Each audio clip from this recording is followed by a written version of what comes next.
Should be live. All right, guys. What's going on? Welcome to chat number 20 on 420. Woo! Um, uh, I'm here with Ray, Shining Cars and Collectibles. Ray, if you want to shout out kind of where people can find you, where people can support you before we hop into the chat, that would be awesome. Hey guys, I'm Ray with Shining Cards Collectibles. Used to do YouTube a little bit more, can't do it as much right now, but you can find some old videos there. However, you will mostly find us and the team on Whatnot. Beerski, Dan, my brother, Knox Anthony, Evan E Unit. Shout out to the guys. That's where you'll find most of the stuff right now. Also on Instagram, all the other socials. Thanks for having me on, Java, by the way. Appreciate it. Yeah, of course. So Ray, if you could explain a little bit kind of how your Pokemon business started compared to where it is now. So what did you kind of Sure. start doing, and then how have you ended up where you are on Whatnot with a team of streamers, basically? I love telling this story because it gives really kudos and it gives like credence to the friendships that you can make with networking for long periods of times in this hobby. But Dan, Nick, and Jake, Pokenomics, all who I would consider good friends, they're really where I got my start in terms of like this core group that we have now that you know now, Java, right? Whether it be the Pokenomics Discord at one point or just moving on from that and just doing other things. But really, those three guys are, I would say, really the key to me just jumping into this and starting. We split, Jake and I split a table at Collecticon Charlotte. Hmm. It's where I met Rusty for the first time, which is also awesome. Dan had his own table, and Nick had three. Uh, I was just selling whatever I could. I ended up selling, I think, just enough to cover like my expenses to go out there. But it was just really cool how much those guys, like I guess you could say, took me in. I learned so much that weekend, and ever since then I was hooked. And pretty much from that point on, I was selling small time before that, like on eBay and stuff, but it was nothing to what I'm doing now. But that's really the Ray origin story. Was that weekend, had so much fun. Even now, meeting some of the guys on that weekend, whether it would be like Zach, like I said, Rusty, Nick, who I was basically just ended up kind of selling for because I wasn't busy at all, and his stuff was just going crazy that weekend. Charlie Herlocker, I shook his hand for the first time that weekend. Like Brad G cards came up. I remember seeing him trade gold to Dan for a card, which is hilarious. That always just sticks out to me. I said, Of "You take course. gold, Dan?" And he was like, "Yeah, whatever." I dabble. I was like, "Okay." But it's just like some interesting elements from that weekend. It was a lot of fun. I can go into some more, but it would take a little bit. But it was a lot of fun and a lot of learning. It's actually funny. That was the first time I ever went to a Collecticon, was that same weekend that you Really? were in Yeah. Charlotte. And I didn't know who you were at the time. So I met everyone else, and I I was saw like nobody at the bar. Radar, and I met Nick, and I met Dan, and I met Jake. And I think you were there, but I didn't know who you You were were. in my was. Yeah, so it's kind of funny that was also my first experience meeting everybody. You obviously had more of like an experience, being Sure. there and selling with everybody. But yeah, interesting that we Well, crossed paths without actually meeting each other. two things from that weekend that were actually really funny, and they're both Dan related. One was, I believe that's when Dan and Rusty did the deal for the trophies. If you remember Mm, right, they did those deals. That was yeah. that weekend. So Dan had his trophy in the case the rest of the weekend, like kind of staring at his case the whole time, making sure no one walked off with it. And then the other one, Dan brought his banner there. And I always tell this story because it's hilarious to me. On his banner, it says, "Always buying collection." Oh, yeah. I think you probably heard me say this before. Uh, and multiple people walked by and said, "Hey, are you buying collections right now? Are you buying collections?" And he was like, "Oh no." He was staring him down, and he looks at me and goes, "Ray, why is everyone asking me to buy collections?" And I said, "Because it's on your freaking banner, dude." He's like, "Oh yeah." Oh So man. it just that kind of stuff, that kind of banter, it just still remains like to this day, and it's just so much fun. Yeah. Yeah, definitely.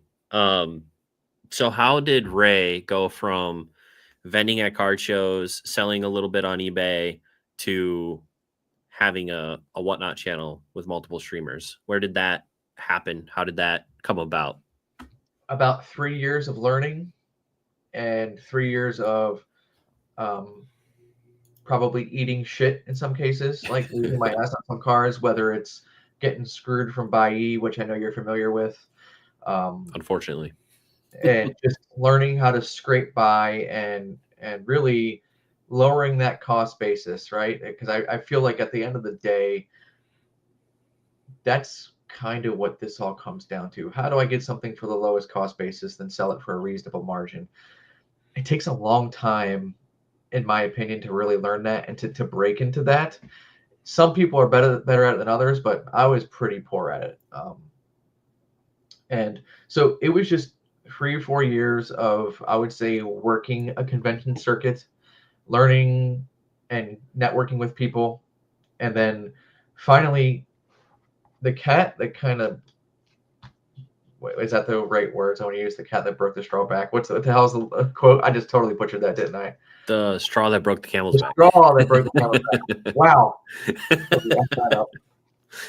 Was actually North Carolina last year. I started, I think, when was that? August? We would have just started whatnot, Yeah. like July 1. But talking with Wonder, Justin, he's such like an inspirational guy with like whenever you talk to him, like you must talk to like a father figure whenever you talk to him.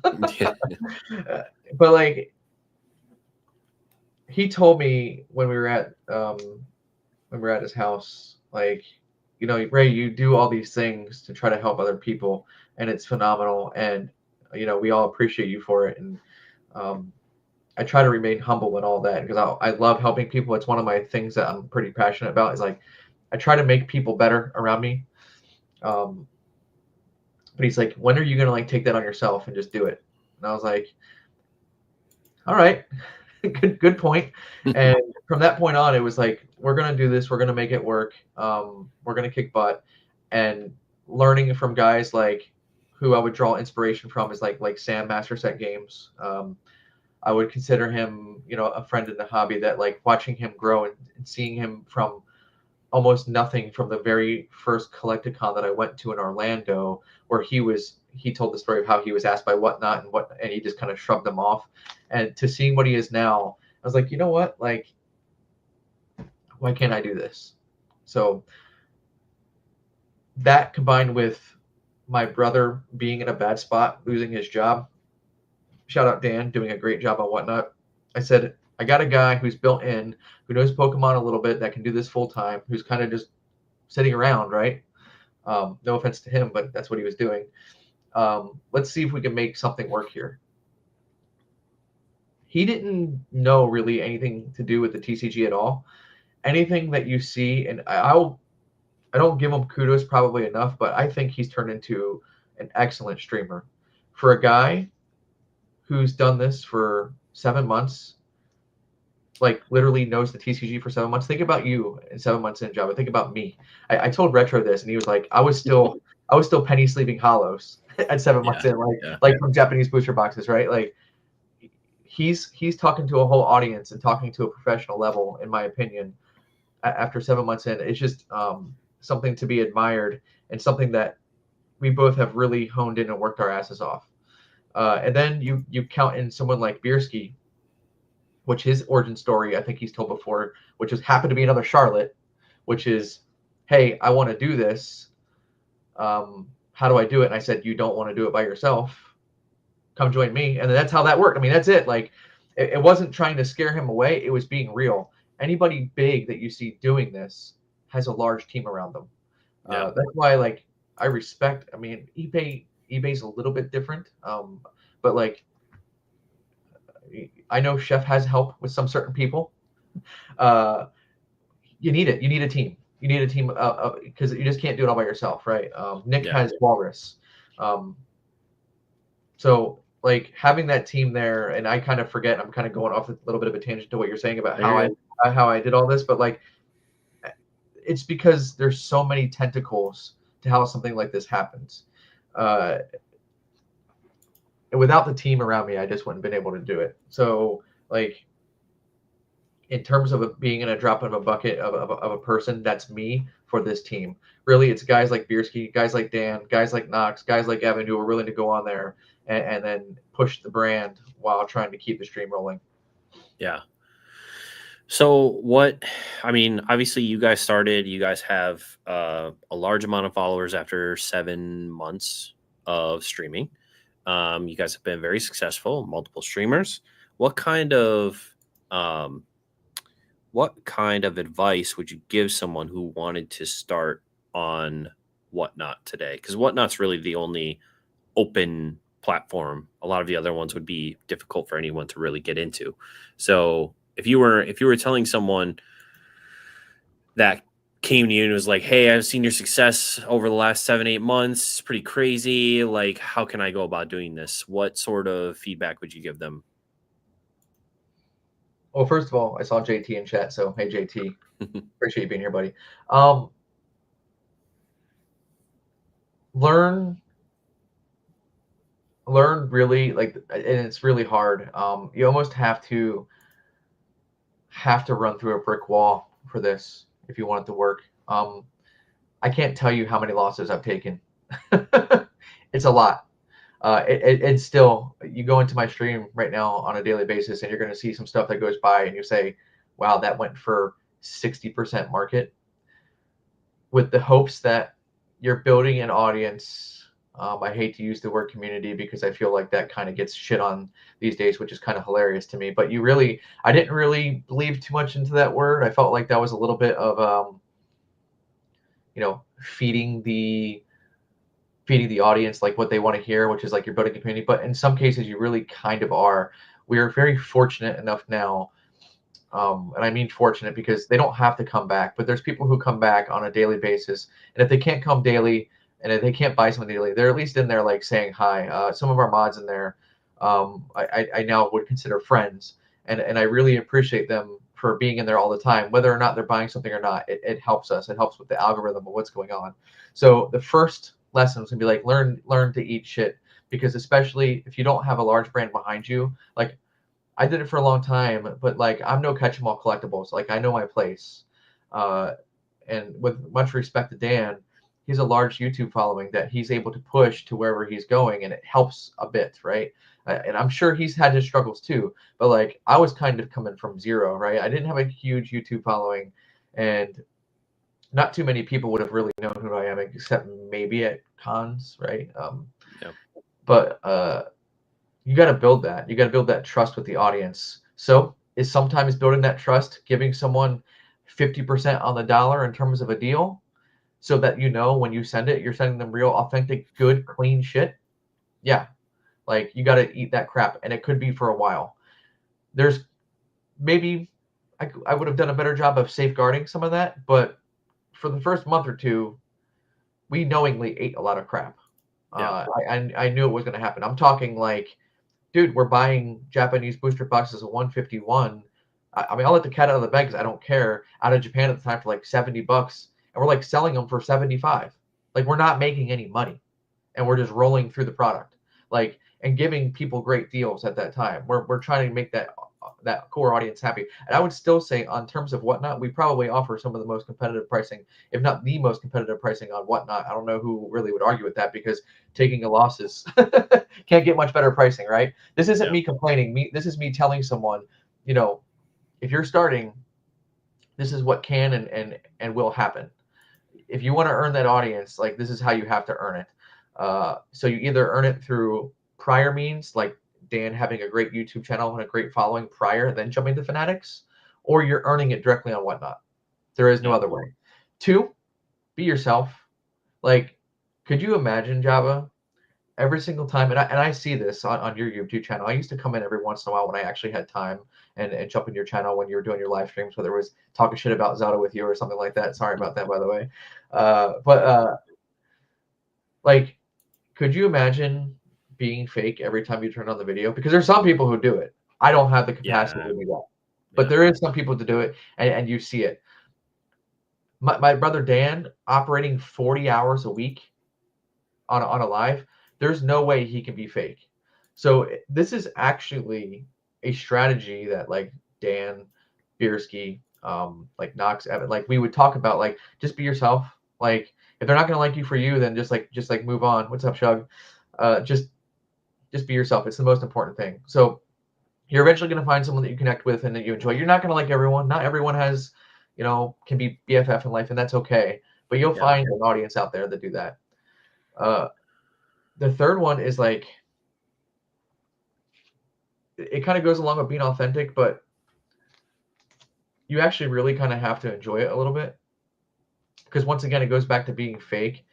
When we're pulling big stuff for our customers or whatever you want to call our audience, like I'm authentically happy every single time. I was just telling you the story about the dude who pulled 3 hidden rares in a row and 3 streams in a row. Yeah. Anonymous Bob, shout out, man! You made a lot of money off of us. Congratulations. But like, I'm really, really happy when I send out those packages, and I'm not looking to like, oh, we say it as a joke, hey, shut down the stream, we're gonna keep the card. But no, we're authentically happy. Like we want our audience engagement to be happy. Why else would they come back, right? Like we want to pull those cards for them. Like it selfishly benefits us when we pull those big cards, but we're also authentically happy. Like we're pumped for those people. It's like we'll talk to each other after a show. It's like, hey, did you see us do that? Like that's awesome. Like I'm so happy for Anonymous Bob for pulling that lucky bastard, right? Like, Yeah. but we are like it really is authentic. Hey Mason. But I think those 3 things would be like the key components to being successful in the stream. And they sound really, really negative, but like it's some of the realness that you're going to find being a stream because there's so much competition. And there's always someone out there who has a better connection to you. You'll never be the top dog. Someone always has a better connection. It just happens every single time. So you just got to do the best you can.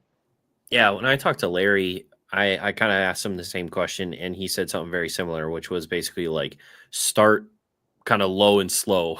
Like the cards that you are auctioning off, like maybe don't auction off $100 cards on your first stream. Like, start with stuff that's more reasonable. And then maybe as your community builds, that dollar amount can kind of go up as when you feel more kind of secure about it.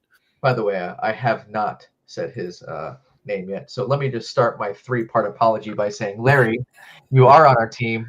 Larry, I love you and I'm sorry. And I can't wait to see you in Houston this weekend. I owe you a drink. Hi, Mason. Yeah, I assume that you would agree with that though. Like to start. Absolutely. Yeah. We did that. We started off that way. But unfortunately, there could be a little bit of there could be some backlash to that we might be dealing with a little bit right now. When you start low and slow and show people that all you have is, I don't know, EX Chin Pao cards that are worth 50 cents, no one may say, hey, you have a WotC box that's sitting back there that you might eventually want to sell either. You might just get that clientele, or if you give too much stuff away. I mean, this is something Dan and I talked about. If you build like a Gibby Goblin type audience, then you might only get a Gibby Goblin type audience. So that's some of the things that we're still working through to try to constantly push and break into more of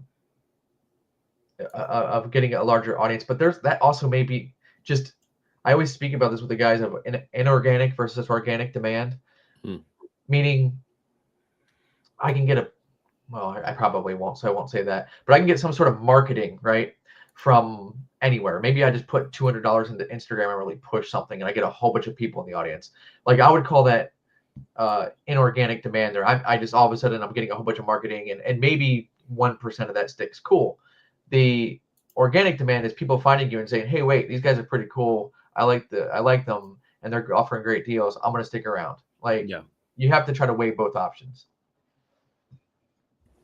Yeah, that makes sense.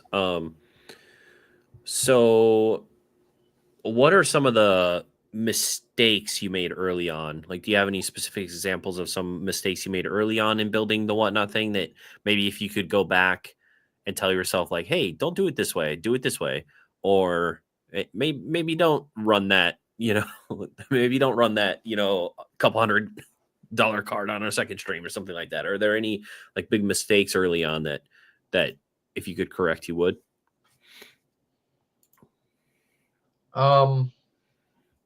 Probably not doing it sooner, kind of being afraid, judging. used to prejudge streamers a little bit, like thinking they were like a one-trick pony, and that's on me. That's me. That's a negative on myself for being an asshole and having like a preconceived notion, even though I knew some of them, right? Like, I'm gonna shout out Sam one more time, but like I've hung out with Sam several times. He's a great guy. Like, why would I ever think something like that? So there's that. So my own self-doubt, right? And then two, of course, like when you give someone the ability to buy a 151 pack for $1 and they buy it for $1, you can't be mad. Yeah. Like probably selling myself short in terms of values early with trying to give people good deals, because then you just piss them off, because some people don't understand as being you'll understand this, Java. I know you will. You'll know exactly what I'm talking about. But serving primarily the Japanese audience, like that we would serve, Java, sometimes people don't really understand that the market over there is stupid. And what I mean by that, perfect example, Team Rocket, glory of Team Rocket, pre-selling for 225 to 250 a booster box, what, 2-3 weeks ago, something like that. It was up there. What is it, 130 now? And that happened within 2 days, and every 4 to 5 hours, like that number might shift up a few dollars, and might shift down. That's not normal, and I still don't think that's normal. I think it's kind of scummy, in my opinion. But it doesn't matter what I think because I can't do anything about it.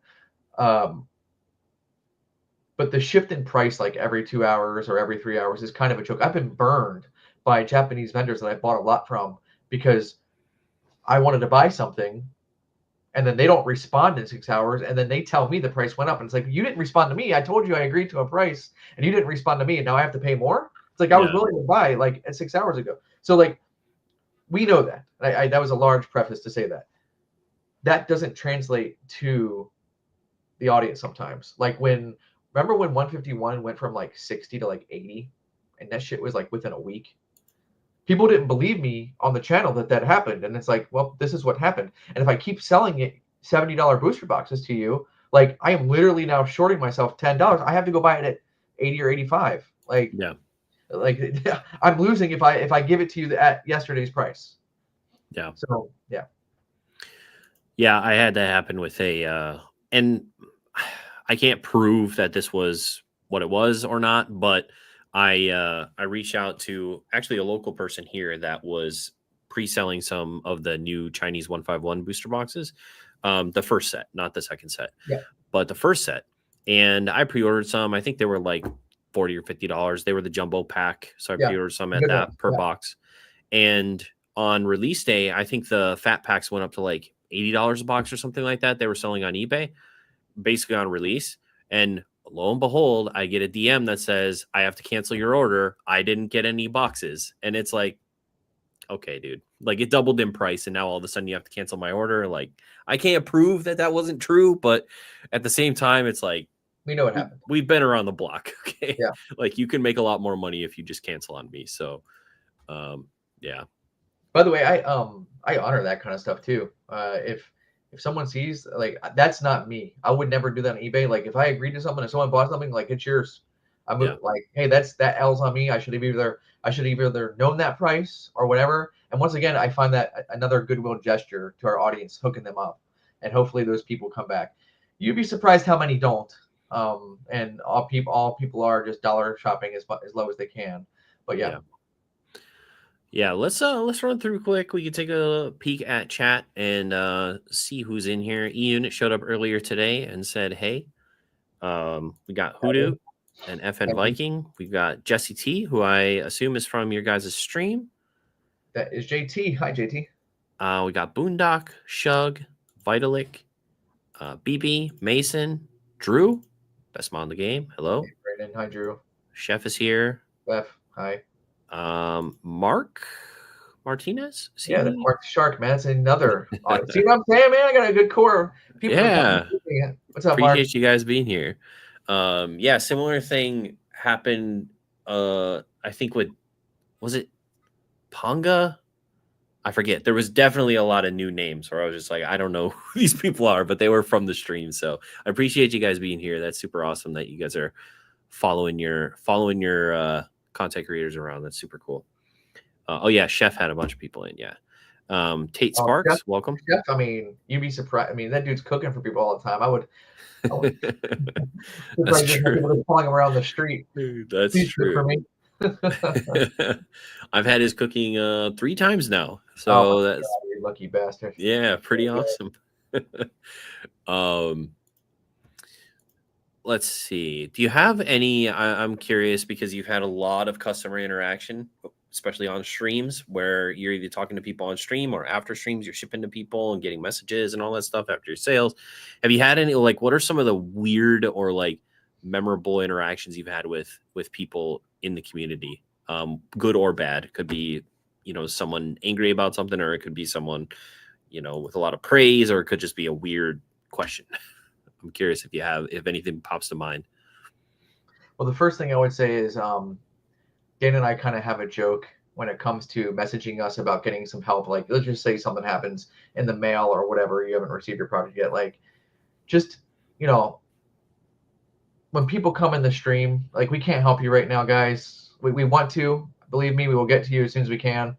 I'm not going to act like we're Rudy Alpha Investments where we get a ridiculous amount of messages and we can't get back to you, but we're typically responding to you within a few hours, if not shorter than that. I would say probably within an hour. So just have some patience. So one, we always say, like, when people just go full Karen, like, it never really works out for them. Like, we want to help you. I mean, someone messaged me today, and one of the Gengars had like a nick in it or something. Said, send it back and replace it. I don't care. It's like, that's how you handle it. Say, now, I wish he wouldn't have said in that message, hey, before I review this, can we do something about it? It's like, you didn't have to subtly threaten me with a review. Like, I would have just handled it anyhow. It's totally fine.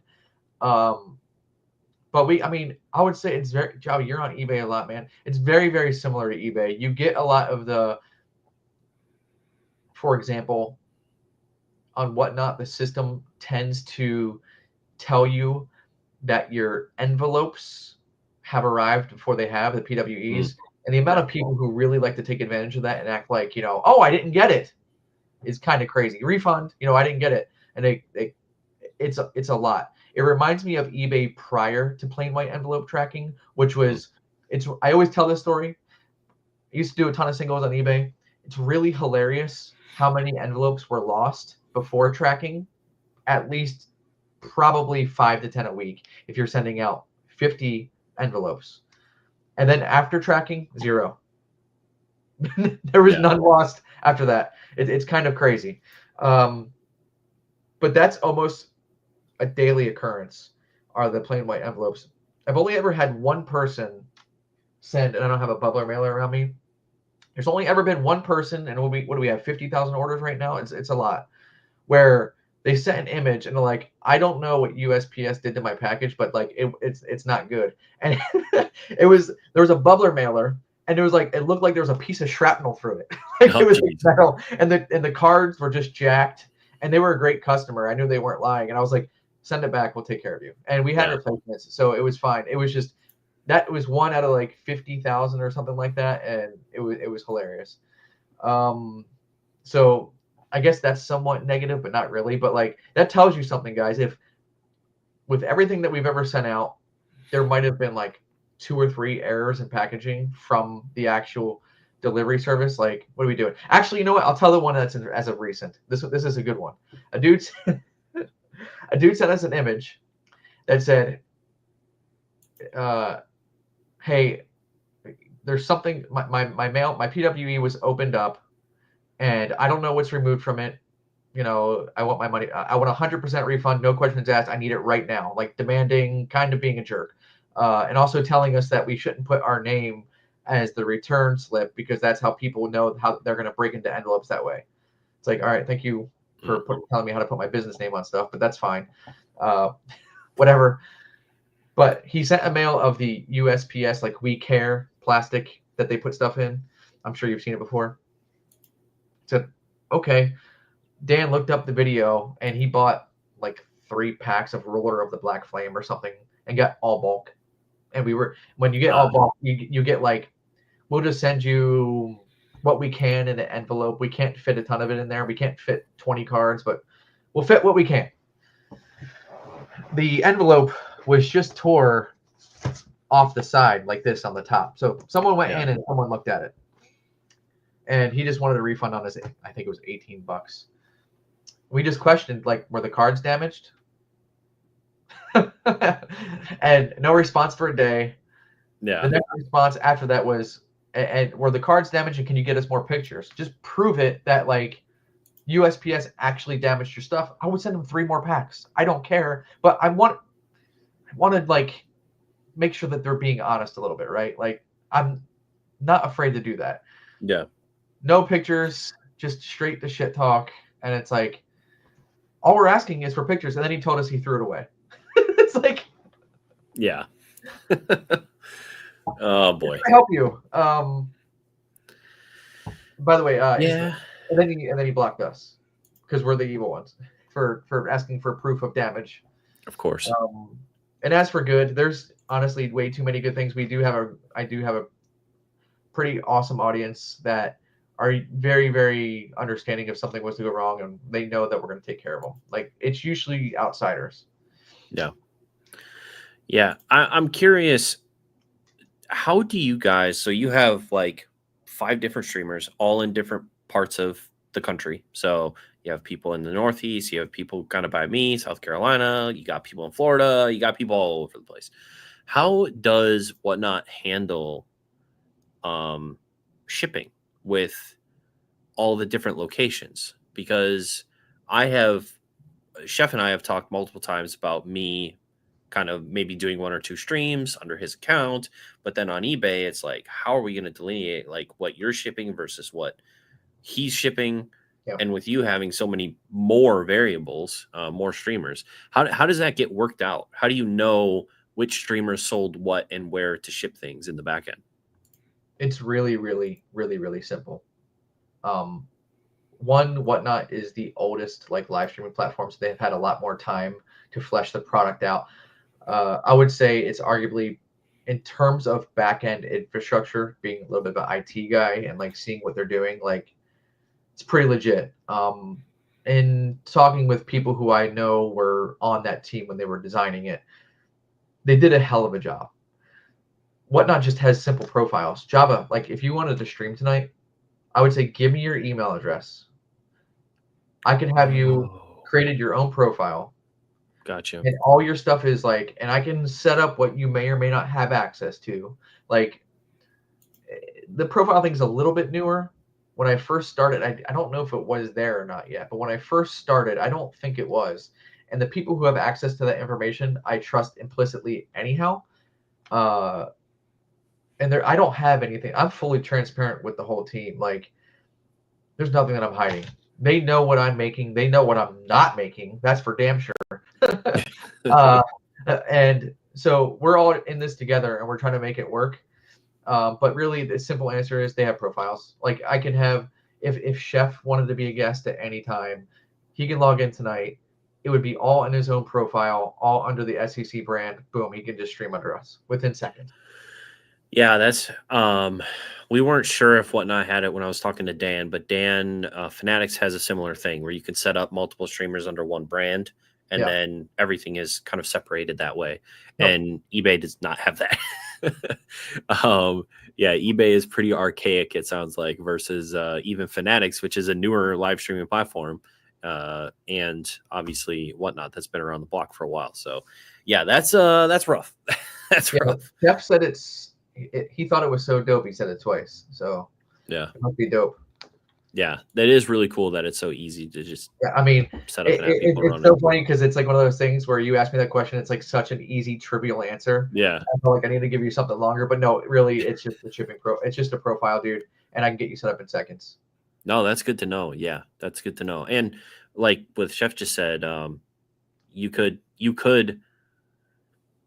I don't know if some of the larger streamers do this, but I mean, reaching out to a larger YouTuber and being like, hey, I wonder, like almost like paying an advertisement fee for a YouTuber to come on and do like it's going to be live on your YouTube, but it's also going to be live on Whatnot, on my Whatnot.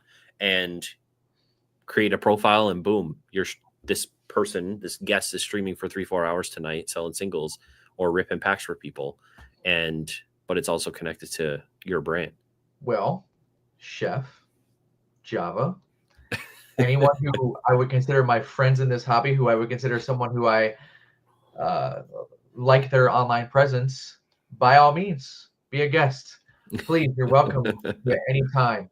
I would say, however, I am pretty anal about that on people who run. I feel like Benji, of course, you too. I feel like I mean, any of our probably circle would probably be fine. You get my point. But I'm also pretty anal about who would be able to run, a lot. So yeah, it goes back to going back to any YouTuber. I got to make sure it's not like some sort of hype beast YouTuber, even though it would probably help me. It would probably honestly help me to have that. But like, I'm good. I want someone that's going to be themselves. Yeah. How did you work past the first month of losing money on a lot of auctions? Like, because sometimes I'll watch a chef stream, and I can tell when he's running something that's mine, because we have a little system that I can kind of see, like, if chef is running a single that is for consignment. And sometimes I see it and it'll go for like 50% market, and I'm just like, oh my God. And I like get in my head about it, and it's like, oh my God. And then after the stream, he shoots me a Venmo, and it's like, this is how much you made. And it's like, oh, okay. So it's like, how do you not focus on that single loss in the moment and push through to the end where you actually see like the fruits of the labor, the whole thing in one, and see that, okay, we did actually make money, even though for a while there we were getting beat down a little bit. I mean, quite frankly, there might be some streams where we don't make money. Yeah. I mean, starting Metazoo off, and this is with all due respect to Metazoo, I'm wearing a shirt, but like, no one knows what it is, especially the first stream. I mean, it just launched. They didn't have some sort of large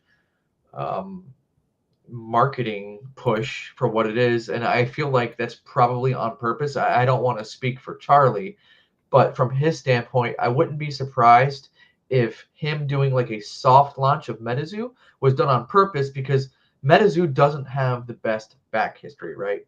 So you want to put the product back out there. You want to put it in people's hands who use trust, who's going to represent the product well, and you want it to grow naturally and organically, right?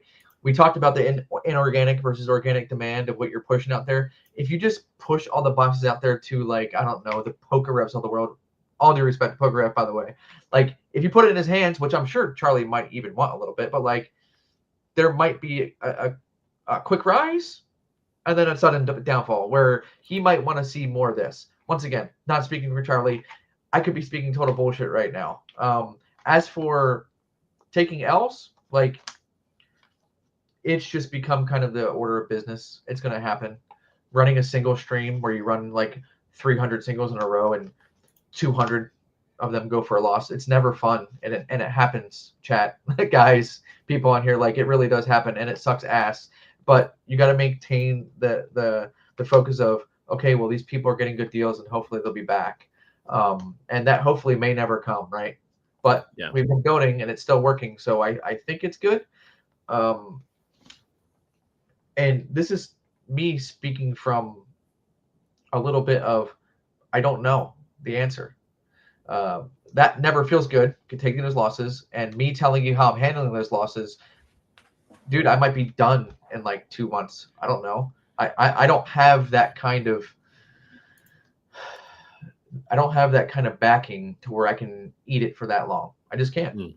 So I'm not saying that we're week to week. We're certainly not that.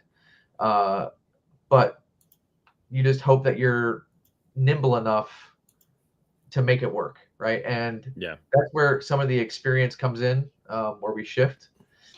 And dude, the best part is, like, if it all blows up tomorrow, I still have the channel. I can still do it myself. Unfortunately, maybe I may not be able to pay my brother anymore, right? Making his full-time salary doing this.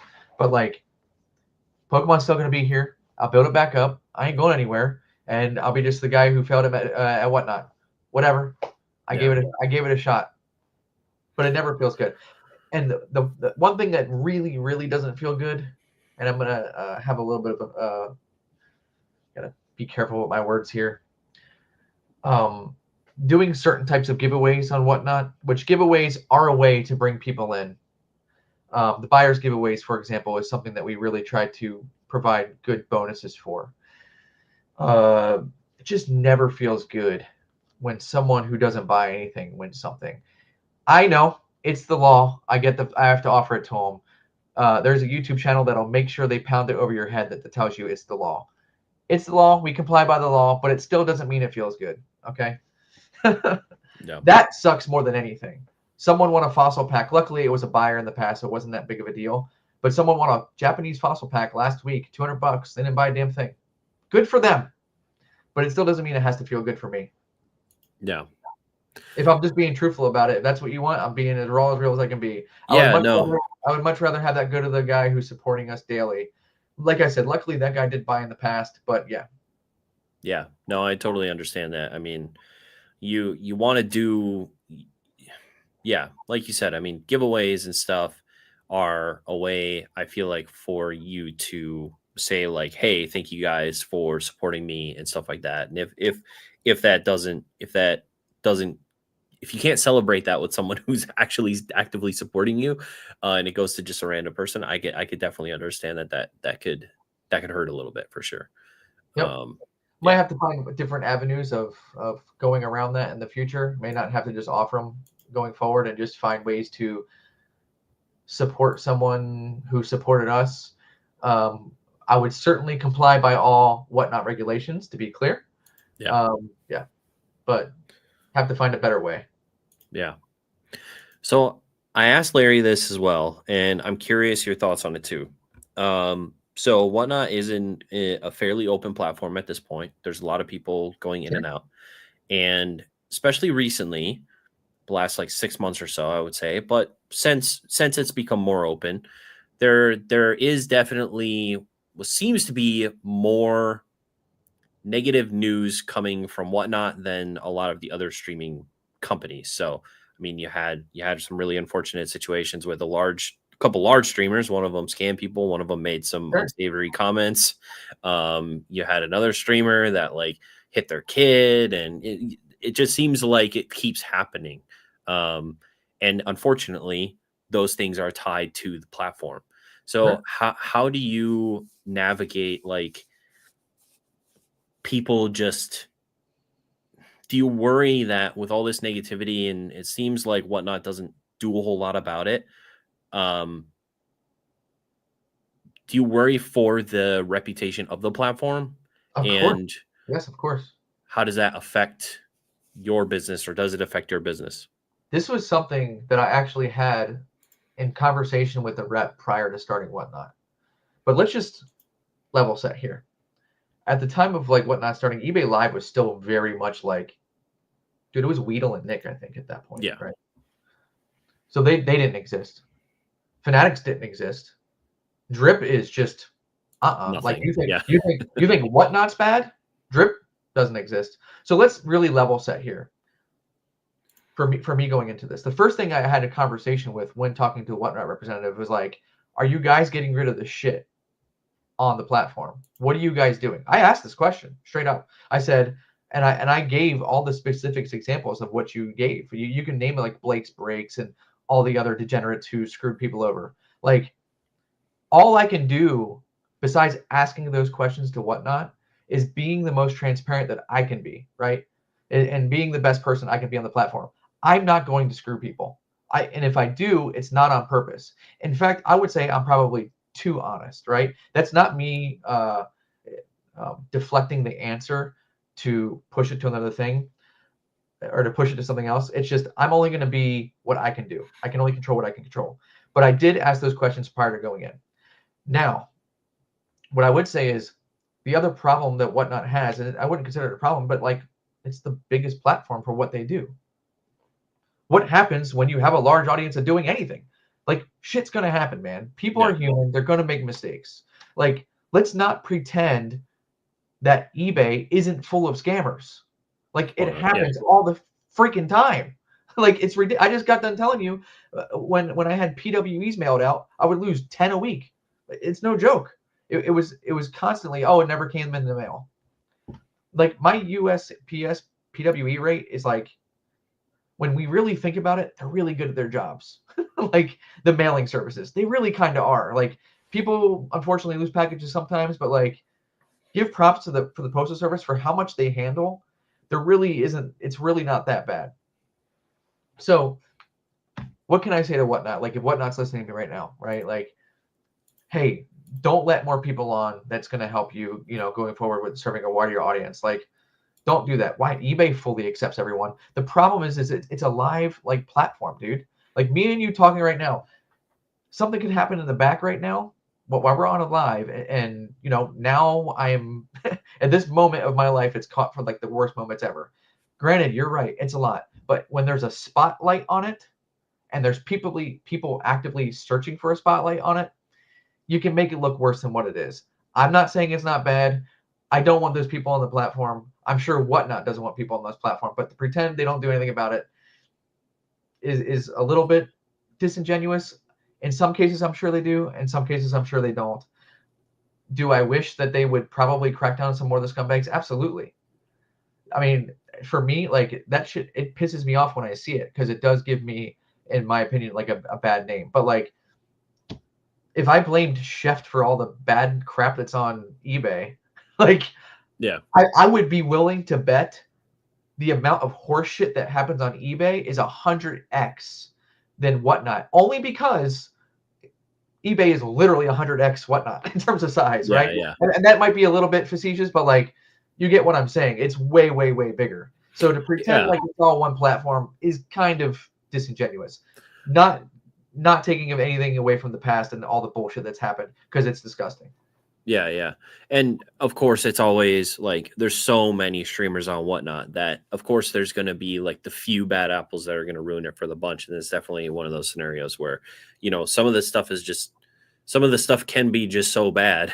And like you said, there are definitely people who hate the platform so much that they are just chomping at the bit for the next video they can make on the, on the next thing to happen on Whatnot. But some of the stuff is pretty damn bad too. And, it's tough. It sucks because it does. I feel like it probably does negatively impact. Like, if you went to a local show and you said, like, what are your overall feelings on Whatnot, to just like 100 random people walking around, you probably get a lot of people who are just like, I will never shop there because of X, Y, and Z thing that happened that I know about from, a video that I watched. And that really sucks because, like, you and a bunch of other people on the platform are great and great people to buy from and provide a great service and have really awesome, entertaining streams. But it really does, unfortunately, like, really soil it for people, those like bad things that happen. But yeah, I mean, the thing is it's almost like watching Jerry Springer, right? Like, I might be dating myself a little bit being 38 years old, but like, I'm sure you guys all know who Jerry Springer is. But it's kind of like watching trash TV, right? When you're watching Whatnot and you're seeing some of the trash that can be on there, and I've seen it, like, some people just can't look away. But like, when you open up the platform to all the people, like, let's not pretend.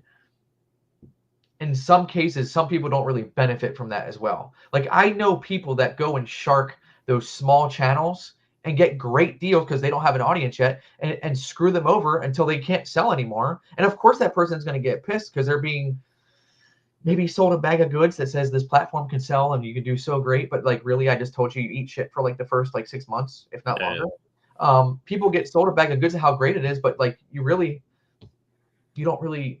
It takes a lot of experience and it takes a lot of know-how to do that. But like, it's really easy to shine a spotlight on it when it's happening in real time, right? Like, it's so freaking easy to do it. Does eBay even have as large as a Whatnot like seller? Because they hold eBay Live, no, they hold people back. Like, they don't just allow anyone on, which is a good and bad thing, right? Like, it is a good and bad thing. Whether people want to think that is not good or not, but like capitalism, whether you like it or not, like if there's more people on there, the audience who's watching is going to get better deals. Like whether that's a good argument or not for allowing pieces of shit on there, whatever. But like not allowing an open free market allows, I mean, people to do fairly well when you're the only streamers on a platform. Yeah. Chef said, what if someone started an opposite channel that highlighted positive and safe streamers? Unfortunately, it wouldn't get any views. They wouldn't get any views. Yeah, that really sucks. That the negativity pops off as much as it does, but unfortunately, we do have a couple questions from Hoodoo TCG, so I figured I would ask those now. Was there ever a trust thing that went into adding streamers? So yeah, I guess like how do you trust the people that you hire on to do business with you? And he says, I know Beerski likes to steal hearts. So yeah, I mean, I can imagine when you have people sign on, like obviously all the people that you know, first one was your brother, so obviously you have trust in that. And then it seems like everyone else is people that you've known from conventions or discords and stuff like that. But when when you hire someone, when you bring on a new streamer, how do you vet them to know that they're right for you and your platform and that they're going to do everything above board and be like good for the brand? There is no like one single process, right? Like some of these guys I've known for a while. My brother, obviously, for 38 years. No, like with someone like Dan, who is taught the ropes basically from the ground floor up, and this is his livelihood, I would ask him the question, how does it benefit you if you want to do anything that could hurt the business? Like, quite frankly, because me and Dan have had some tough conversations, right? Like we've had some real tough conversations, especially early on when we didn't know like how much, I didn't know how much money we would be making through the stream, how much money like we could actually pay him, not even know if I would be able to pay him for the first 3 months, 4 months, whatever it may be. But we've had some tough conversations around that. So I would say with him, it's pretty simple. As the guy who probably seeks the most benefit from the stream doing well, he wants the stream to do well. Simple, right? That doesn't mean he couldn't be doing anything behind my back. Sure, he could, but it's really not smart to. In terms of Beerski and Larry, I'll just say I know where they live, right? No, like they all, in a way, have their own ways of selling the product. Some guys I provide 100% of the product for, right? They don't want to have to provide the capital for it, and we just work out something to where how they're paid and they're happy. Some want to run 90% of the product and they handle most of everything on their self, and maybe I get like a little bit of a kickback or he does. It doesn't matter. The point is like that's just all talked about prior, and like you just know someone's character when you talk to them sometimes. Like I don't really need to speak to Beerski's character. It was a simple decision. That dude's a star. Yeah. To me, he has the personality for it, like 100%. Like without any disrespect to anybody on the channel, he's the best streamer we have, and I'll say that right now. And one of the best streamers I've ever seen. I love him, and nothing but respect to Beerski. I need to be a little bit more Beerski. I wish I could. I tried to be every time I stream. He's phenomenal. The rest of us are learning. So like to have him on the team and to see that you can just see how authentic people are. Like there's a connection there. Same thing with Larry. Yeah. Like I can hand these people. I say this, but I can hand these people thousands and thousands of dollars in Pokemon inventory, and it's just whatever. Like I just trust them implicitly. Yeah. This was when we were talking about giveaways. For the giveaway issue, would you consider putting a card with a one-time code for people to sign up for your email list, and every month there's something do a buyer's giveaway off platform? I don't know if that would conflict with TOS or how the TOS for giveaways work on whatnot, but TOS states that you have to like, I believe, be descriptive in what you're giving away. I've thought about it. I've thought of different things, Benji. I mean, that just happened last week with the fossil pack, and no disrespect. I want to make sure I'm very clear. No disrespect. I was stoked for the guy who won it. He pulled a Dragonite, by the way. Awesome Oh, that's freaking sick. pack. Like absolutely crushed it. Fantastic for him. I want to be very clear. I don't want to make it sound like I'm butthurt or whatever about it. But like it's just that's the kind of stuff that I know I have to fix going forward, and how can I do better? And I don't want to say work around whatnot, because that's not what I'm going to do, but work within the systems of whatnot to make it to where people who are supporting me are getting taken care of. Yeah, that makes sense. How do you keep track of, I guess in Pokemon, the trends? JT's butt hurt, by the way.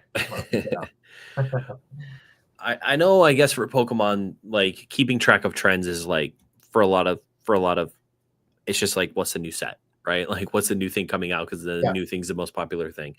But for your single streams and stuff, how do you determine what your particular audience is going to like compared to other audiences on the platform? Like, because I know some audiences do really well with modern, some audiences do really well with like niche stuff. And have you tried things that just completely missed that you thought were going to be like so sick? Like you're excited to run the singles, and then all of a sudden it's like, oh my God, everything's tanking. Yeah. What's happening? Tell us. Well, first I have to answer a question. Brandon, when he first came in, Mr. BB, he asked, what's it take to be a pillar in the hobby? Oh, yeah. I'll let you know when I get there. Maybe that's my question. I just want to make sure we didn't miss it. Yeah. Knowing what people are after, that's kind of the question. Yeah. How do you determine what is going to work well on your stream versus what works well on other streams? And then have you had a moment where you were excited to run something and then it didn't go as planned? Yeah, of course. I mean, that happens probably every single time I do some sort of Pokemon. Because I've had to do the opposite. Once again, Java, like we can connect on this a lot, because I know your past. I know what you collect. You know what I collect. And by the way, I don't have a collection right now. I can't. I say my collection is my guys, my team. At this point, I need to keep them fed. But I've had to almost reverse course, dude. I like the niche stuff, like what Larry likes, what you like. You know what I'm talking about. I like that like random Japanese promo that has like a little bit of a story behind it. Like, for example, there's a Venusaur EX. I forget, it's some XY promo that me and Larry looked up, that I picked up at one time for the stream, where the promo, in order to get it, you had to compete in like 6 events, and then they'd give you the card. It's a Venusaur EX promo. It's cheap as shit for what it is, right? And I don't know how hard it is to get. I'm sure you've seen it before, but the art was like an Evolutions. It's like a standard EX and Evolutions artwork. I believe that's where it comes from. But like me, I'm like, dude, that has an awesome story. It's a promo. Yeah, there's like $5, right? Like, and I probably paid $6 for it myself. But I'm like, this is freaking amazing. So I've had to reverse course in a way, in the sense of I go from niche to trying to figure out what the public wants. And I'm going against the grain of what the public wants, because that's kind of like who I am in terms of how I collect, if you will. Yeah. Like, I typically don't like what the general population's wanting at the time. Like, actually, I would say this is one of the few instances, as of recently, I didn't love Battle Partners. I didn't love Heat Wave. And the market, I think, reflected that pretty freaking quickly, even though I don't think it's bad. And there's also a price point for everything, right? I just didn't like the price at which stuff was coming out. We didn't offer much of it because, like, I'm sorry, there is a protection that I feel like I have to offer my audience, where I'm not going to offer you Heat Wave boxes at 120 when I know in a week they're going to be 60. And it kind of happened. I don't dislike Heat Wave, Benji. I just want to talk about the prices. I don't like it at 120. Yeah. Now, once it's gone through the system, it's hit its equilibrium of $40 to $50 a box, which it will likely get to. And then I didn't give it to people for 120 where they can think that I scammed them or screwed them on purpose. Like, then I'll feel like I can offer it then and offer a better value. But sometimes, man, that's just not what people want, and I have to get over it. Like, we offered Rocket over the weekend, where once again, I didn't do too well on Rocket myself. I had to buy it at $150 a box. honestly, chat, hey, we probably broke even or made maybe a couple $100 for the weekend. We really didn't crush on it at all because Yeah. I knew it was too expensive. And that's because it went from 250 to 130 within a day and a half. Like, it's a joke. Like, the Yeah. manipulation, I try to spare my audience from that as well. So Yeah. with that, how do I offer stuff that I feel like is going to be more massively accepted? I'm still very much learning that because it's been tough. Like, I like the niche stuff. I hope I Yeah. answered the question. I feel like that went off the rails. Yeah, no. Do you have well, no, yeah, you got it. You answered the thing that you thought was going to be cool that didn't pop off. Yeah. I think we got it all. Yeah, I really I do. know.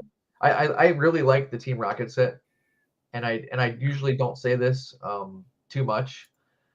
And I was talking a little bit with Retro prior, but like the Rocket set at 150 to 170, I just don't. It's a freaking really cool set, right? Yeah. I think they missed the mark a little bit on certain aspects of it, but it's still a really cool set. It's just not cool at 150 to 170 a box. It just Yeah. isn't. Like, sign me up when that shit is like 30 to 50, and I'll probably buy a ton of it. And I can't wait to buy a ton of it because it's the first thing that has a Rocket name on it in 20 years. So, Yeah. like, sign me up when it happens. By the way, no English product still has a Rocket name on it. So, to me, that seems like a very collectible product going forward. Not yet. Don't buy it yet. But going forward, when it gets to a nice price point, there's still no other Rocket things. Yeah. Yeah, I really like the set as well. I think Destin Rivals is going to be insane with Heatwave and that together. The hits from both those sets together is going to be, but not at $300 a box. That's crazy. Yeah. Yeah, it sucks. I can't enjoy that coming. I feel really bad for people who want to wear that product. Like, I don't know if I'm going to have any. I really don't know. Yeah. I brute forced getting Journey together, and once again, whenever I brute force something, it doesn't work out. I bought it way too high. Yeah. Yeah. And obviously you were right too with Rocket because, or no, not Rocket, Heatwave. Because Heatwave came out and I think it's down to like, I think Retro has it at like $80 a box or $83 a box now. When, yeah, it was pre ordering for 120, 130, wherever it was at the time, 150 maybe. It's Yeah, still too high. It's still too high to 85, by the way. It just yeah. is. It seems like almost that, I mean, even Retro is not doing any pre-orders until like the day of or the day before actually selling the product because that it's gonna come down significantly. It almost seems like it seems like the smarter thing is for people to offer it like the week after release because at least the price would somewhat adjust at that point. But it sucks then you don't have it on release day and other people who can take those losses I'm will afraid to have it give, on release day. I'm afraid to say too much, but I might. I feel like, and you're once again, you'll know because you order a lot from Japan. You see how this happens. I shouldn't. I don't know if I should tell this or not, but like, I feel like first, let's just once again level set. You're not going to pretend like the Japanese market is not manipulated at all, right? We both know that it Oh, is. it's definitely, yeah, Okay. definitely 100%. I feel like when Terrestrial Festival came out, you could do that. Pre-orders were 90 the week before, which to me, that's actually very a fair pre-order. Get it in the States before most anybody else and be able to get it early, specifically if you're like a streamer or something like that. Like that's a big bonus. It really is, typically for people. That Monday came out. Do you remember what prices for Terrestrial Festival were that Monday? I didn't buy any boxes for that set, so I'm not sure. I Well, just you're bought going to be kicking singles. yourself in the ass because they were $45. They Damn. were $45. And that is the only time since then where I saw the Japanese market and they learned from that point. Maybe we shouldn't wait until after. No grammar, they were 45. I bought a lot of them. uh, uh, they learned from that point, that post Monday drop. Has not even come close to being the same since then. Yeah. It's kind of like they went, oh shit, market's kind of hot right now. We can't do that again because they actually ran out of stock too. Like that did happen because Terrestrial Festival was amazing. It's one of the best streaming products that you can have. It still to this day, I actually don't even have any right now, but and I should. But like the streaming experience is fantastic. But like they cut themselves too short, and I think they said to themselves they're not going to allow that to happen again. Because Battle Partners and Heatwave, guess what? Never went out of stock, not once. Yeah. Battle Partners maybe like a day, and I think it would have been like there was a holiday or something like that stopped that. But that was Heatwave maybe that had the holiday. But they never went out of stock with Battle Partners and Heatwave, but somehow they've never come down as low as what some of those other prices were. This might be tinfoil hatty, but it just seems like that's the case. Yeah, and Retro said it multiple times, but he told the story of like there were some foreign investors that were going to pump in like millions and millions of dollars into the Rocket set that drove the price like to like 250, like really high. And then I guess they backed out of that to like multiple stores. And then that's when you saw the drop to like 180, 190, like overnight. What was that again? Sorry, I looked at what did Retro say? Retro said some foreign investor guys were going to put like $5 million or something into Rocket boxes, and they had these orders lined up with different stores across Japan, different suppliers, and then they backed out of it. And that's when apparently you saw the drop from like 250 to like 180 or something, 190, was because they backed out of this like purchase that they were going to be doing across different suppliers and stuff. He said that on one of his live streams. He might have mentioned it during our live stream that we did together too. But again, like pointing to hard manipulation between like Japanese suppliers and manipulation. No way that doesn't happen, right? But if you were to tell me, so what did he say they were buying at like 200? Like 190? He didn't say what their buy price was. It's going to be up there, right? We would agree. It would have been probably pretty much up there. So let me ask you a question. Someone has like a $5 million type ability to buy something. We're talking like Rudy levels of being able to buy something, right? Like that's the guys that's going to be able to do this. Yeah. Do you think they're actually going to buy, like if I'm telling you right now, if I have $5 million, I am not buying $200 rocket boxes. It ain't happening. That would be a horrible decision. If I have $5 million, I am buying a lot of probably Sun and Moon and Sword and Shield at this point in certain sets, right? Yeah. That's a much more reasonable ask in my opinion with something that's not being made anymore. You think a dude who has $5 million is dumping that into Team Rocket, a new set that they're going to print the living shit out of? Not a smart dude. I'm not saying Retro's wrong. I don't know the story, but like, let's think about the last time and use the example of someone who did it intelligently. Rudy, once again, I'm going to say it again, when he bought Fusion Strike and when he bought Chilling Reign at $85 a box, when it was no longer really in print, or pretty much, I'm sure Rudy knew at that point it was probably no longer in print, but like he bought $2 to $3 million worth of Sword and Shield English booster boxes at $85 a box. That's when a guy like that goes in. I'm going to buy a brand new set at, let's give them the benefit of the doubt. Let's just say they got it at $130 to $140 a box. They still won't do that. That's insanity. That's still, I'm not MSRP guy, but that's still like, but 4x MSRP. I feel like there are more people than ever that are probably, crypto millionaires or people that don't really understand the actual hobby who are pouring a bunch of money into it right now. Sure. And probably making terrible decisions like that. Sure. But I get what you're saying 100%. Million.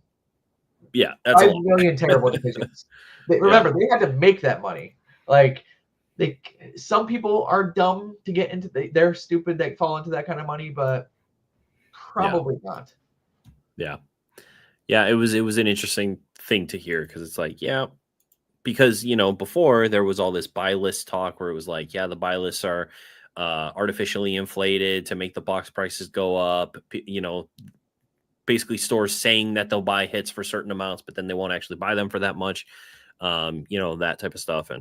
And who knows how much of that was actually manipulation but I mean, Japanese stuff is heavily manipulated. Yeah. So Benji just gave one example and I'll give another one. I'll give a Japanese and English example, right?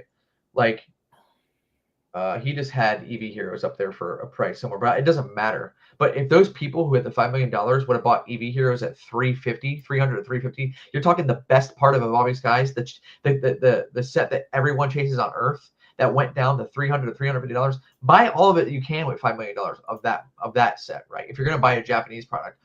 Or I would say when Fusion Strike hit 400 to 500, that is a massive between. Well, it hit like 425 when it came back down from its high at 500. Like if they bought $5 million of Fusion Strike at 425, they're now have already made $75 per box because it's back up to 500. Like someone who's wisely investing that kind of money isn't putting it in Team Rocket. That's just craziness. Yeah. I'm curious, if we head back to the whatnot side of things, I'm curious, do you watch a lot of, or when you were starting, how much whatnot did you watch to kind of get an idea of how you wanted to kind of shape your stream? Did you try and like structure it after other successful channels, or like did you look for other channels for inspiration? What were those channels? What did you find that you included into your stream, at least in the beginning? At first, absolutely not. No. I know how to sell product. I know how to sell Pokemon. I can say that I didn't know how to be a live streamer at that point. But one thing I did know is I did not want to be the normal whatnot streamer. I'm not gonna sit there and say let's go a million times into the microphone over hitting a half-heart Squirtle or some shit like that is worth $1. Like it just isn't going to happen. Kudos to everyone that can do that. I don't have that ability to really be fake, quite frankly. And by the way, that sells, so I wish I could. I mean, I'm kind of a little jealous of that ability. Yeah. But like, I think with someone like I've been saying it a lot to you because I think we have about the same amount of experience. But like at this point, you kind of know how to sell this product, right? Maybe you wouldn't know how to do the ecosystem of whatnot too much yet and really kind of see what works. But like Pokemon and you know what sells.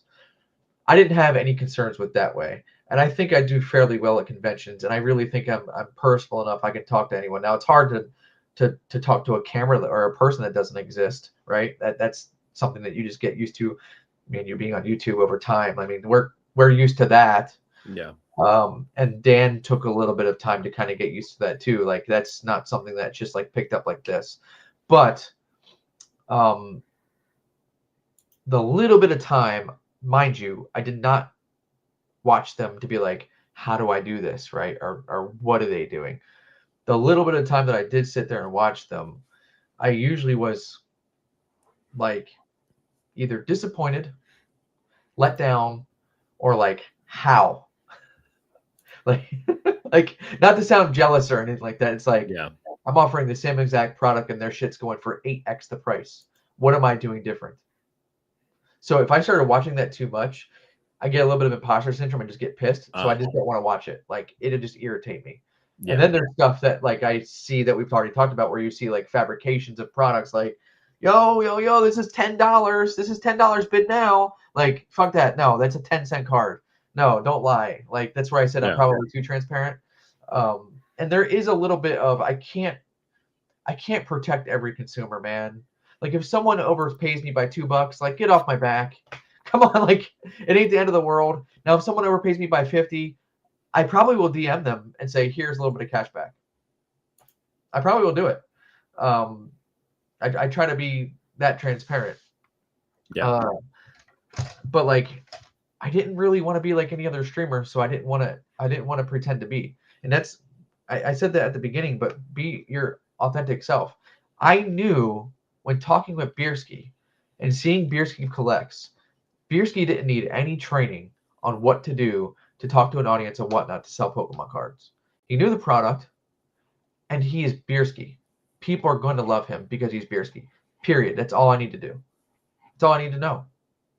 Yeah. Do we know how to sell? Do we need to learn how to sell into that ecosystem? Sure.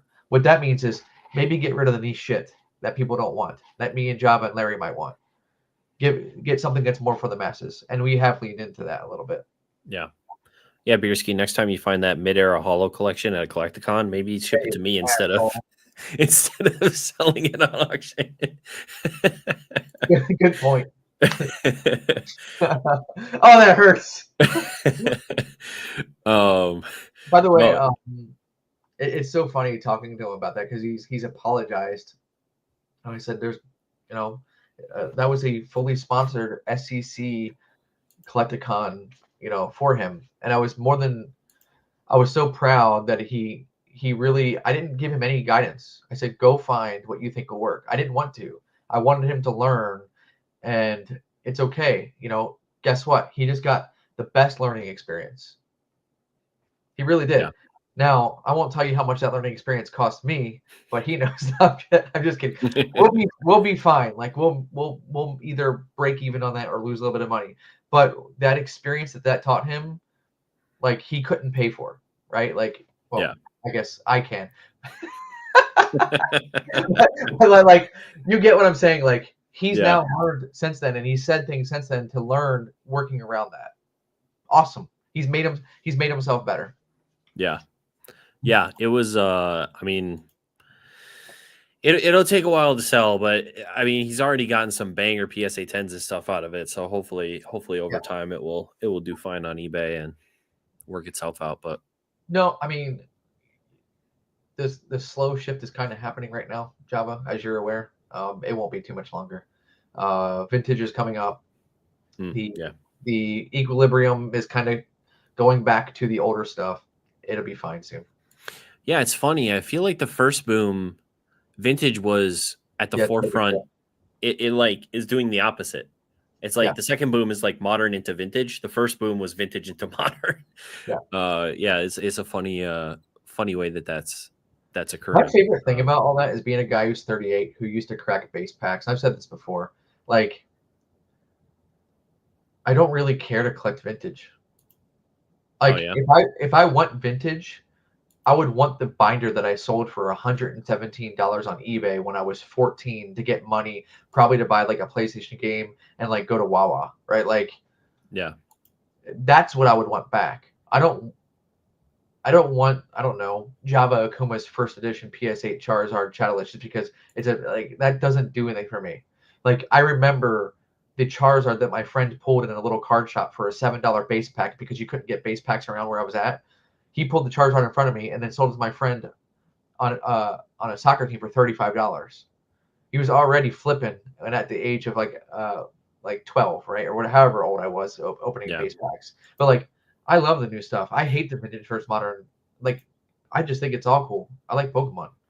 Yeah, I agree. I think if I were to do any collecting, it would be stuff that I was out of the hobby for, like basically E series through Sun and Moon, like that entire stretch that I was gone for, so that I could, like, some of the stuff that I've bought, some of the mid-era. That's why I got into the mid-era cards when I came back in, because I'd never seen them before. And then you start to see them, and you're like, damn, a lot of these are really cool. Mid-era cards. Yeah, there is. And Gold Stars and Shinings and all those cards that I never had any experience with, but now I think Gold Stars and Crystals are some of the most awesome, beautiful cards in the hobby, and I would love to have full sets of those. I love Delta Species. People don't Delta seem to like Species. Delta Species is fucking awesome. The EX era reverses, like, so awesome. Really cool. Yeah. And also, Chef, I have to say, I understand what you're trying to do, which is take down Shining Cards and Collectibles by providing Beerski with a shit binder. And it's okay. We're still here, my friend. We have survived the crap binder that you offered or you provided to Beerski. Oh, Chef, come on! I'm the mid-era guy. I mean, hey, Java, we happen to have quite a large collection of mid-era stuff that's very clean. Do you have any interest? I mean, for the right price, I definitely would. 75% of 75%. Seems like there's definitely some 10-worthy cards in there. Yeah, no, that's why I'm not concerned. Is there a lot of clean stuff? Yeah. It's interesting to hear that, though, because like you walk around these conventions and you see all this cool stuff, and you're like, you kind of think like, well, if I think it's cool, then everyone else should think it's cool, right? But then you realize that, like, no, I think it's cool, and they might think it's cool, but they're not willing to spend, $20. They're willing to spend $3 because they don't think it's that cool. Yeah. Yeah. It sucks sometimes, quite frankly, when you see stuff that I'm sorry, Mark, for putting you to sleep. But when you see stuff that should be worth more, that gets shit on, you're like, damn, this sucks. Yeah. Yeah. It's okay, Thrifty. Yeah, we're talking to Thrifty next week. I think that'll be fun. Or this week. I don't know. Yeah. Let's see. Kind of asked that already. Oh shoot, I didn't miss any questions, did I? I haven't been paying attention all that much to chat. Who had this one? How often are you in contact with Whatnot and their reps? Is their communication good? And I mean more in the higher level, not just customer service level. So do you guys have like a rep for your channel? Or how does that work for? Do you want oh man. Do we want like real Ray? Like, because you're getting some real shit tonight from me. Or do we want like, yeah, we have a rep?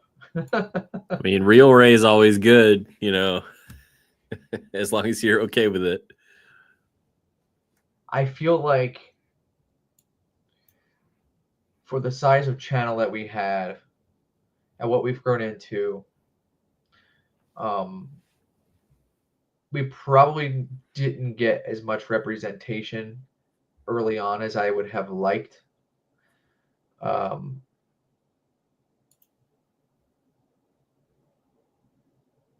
So now it has gotten better because I'm just trying to stick to the contact level. Now it's gotten better, and I would say I have a rep that I'm in contact, and we communicate once or two times a week.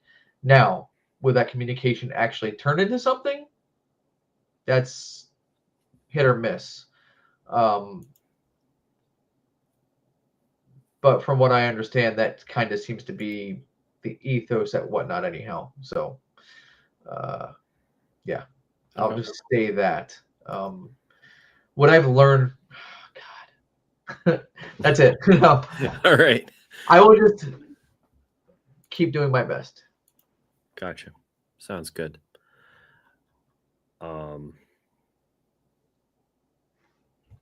Trying to go through my questions, see if I have anything. I was gonna say when you were talking about going to other channels and being like, how, like that type of thing. I have heard quite a few people, and I think.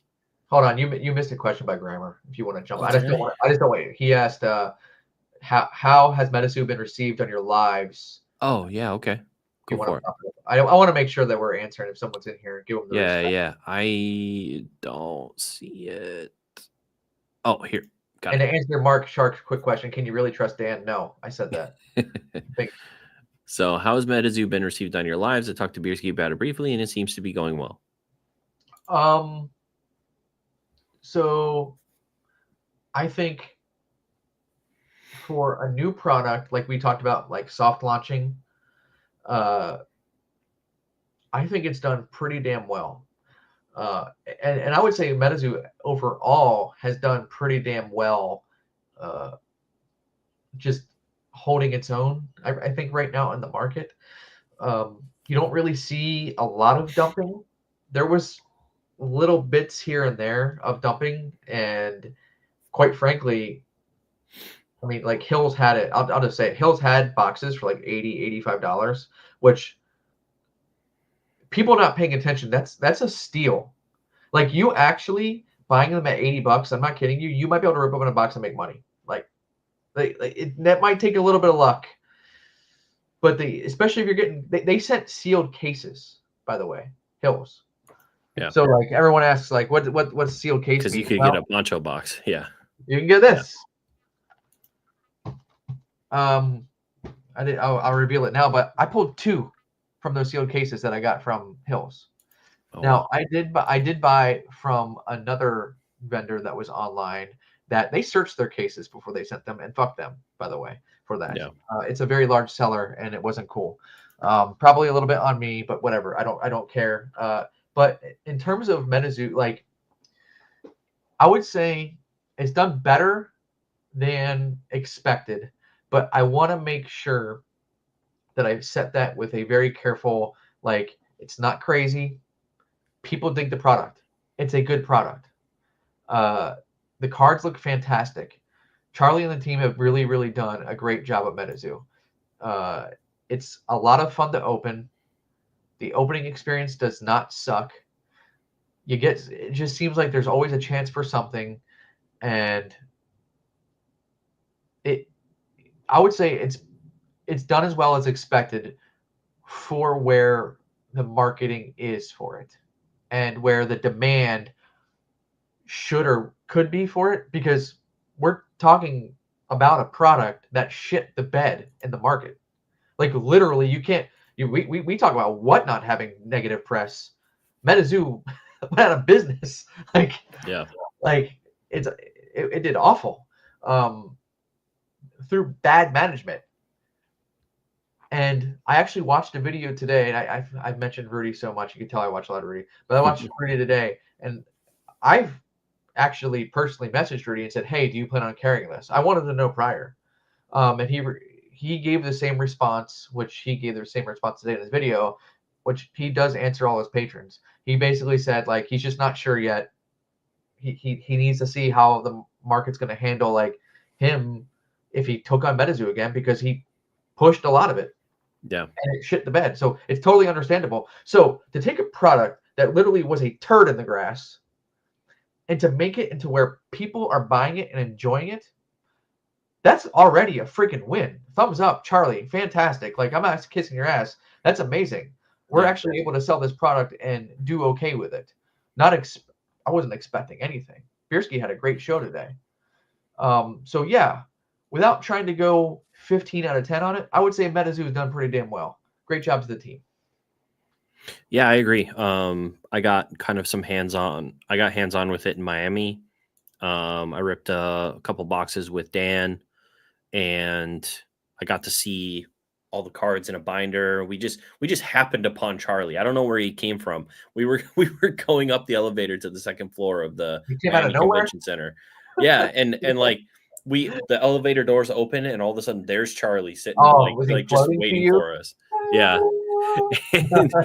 And so we sat down and just talked to him for a while, and he's like, "Hey, you want to see all the cards and all the textures and everything?" And he had this binder and he threw it out in front of us, so we got to have like a cool, we got to talk to him and ask him questions and take a look at the cards, and it was a really interesting fun experience. And I do think like I definitely respect the team that they have, and being able to talk to Charlie a few times, I mean, that his knowledge and insights about card games and about business, being apparently as young as he is just crazy. Yeah. It's actually insane. And then you have people like Squeaks, you have people like, some of the people that first launched Pokemon back in the day helping out with it. You got all of this team that they've built is just, yeah, I mean, it is a great product, and I'm excited. I bought a box the other night, so I'm gonna rip that when it comes in. So Just to speak to like Charlie's character, I told you earlier I'm kind of like a character person, right? But like this actually, and I told this story on the channel, but like on the Whatnot channel, but like it really pissed me off. Miami Collecticon, you were there, Java, like the internet. Anybody from Collecticon, if you're here and listening, fix that shit for next year. It's really, really bad. oh yeah, it was horrible. Yeah. That was not a great venue. You guys No. are much, much better than that of the Collecticon name. Got that out of the way. However, I had planned to do a live with Charlie at Collecticon, and I was looking forward to it so much. I think I think I may have even invited you. Like, hey, come hang out. I forget if I did or not. I'm sorry if I didn't, but you would have been more than welcome. I don't even know if you would have been there when we first had planned. I don't think I would have been there. I was trying to find an avenue to do it, but like, if I would have went live at that place, I would have made the product look like shit, and I wasn't doing that. Like that Yeah, wasn't gonna happen. I need to have some sort of bandwidth on my phone. That's how bad the internet was. it Like was really bad. it was legitimately 56K in some places, and Yeah. I'm not even kidding you. I couldn't even make payments in some cases. It was a fucking joke. Sorry for my language, but it was really No, bad. I actually tried to stream. That was one of the big reasons why I went, because I was going to live stream. I've live streamed some local shows, and I was like, let me live stream a Collecticon. That'll be really fun for everyone. Yeah. I got it all fired up. Got like 2 steps. The whole thing just like, nope, that's not happening. Just like immediately seized up. And yeah, that was not a good experience. And to be clear, this is something that like I messaged Charlie. I've been talking to him for months trying to get some sort of I was excited for it. I wanted it. I like the original Metazoo. I wanted some of this. So I was trying to get in with whatever distribution channels that he could, because I don't have main distribution. I just don't have it. So luckily there was avenues for them to do that, and thank you, Charlie, for taking care of that. But he was either he was taking it a step ahead, and as a thank you, I was going to the show. I bought all the boxes myself. I just wanted to stream with Charlie and just ask him some questions, and we were going to give it away to my Whatnot channel. Like it was all just basically, hey, on me, I want you to introduce you to this guy who is phenomenal, and I want to do this show, and I want to show you this product because I firmly believe in it, right? And I didn't get to do that until Sunday night when I went home and not do it with Charlie. So I was really, really pissed. But he came up to me several times like, hey, we doing this? We doing this or what? And it's like, dude, don't you have something else to do? Like watch a card game?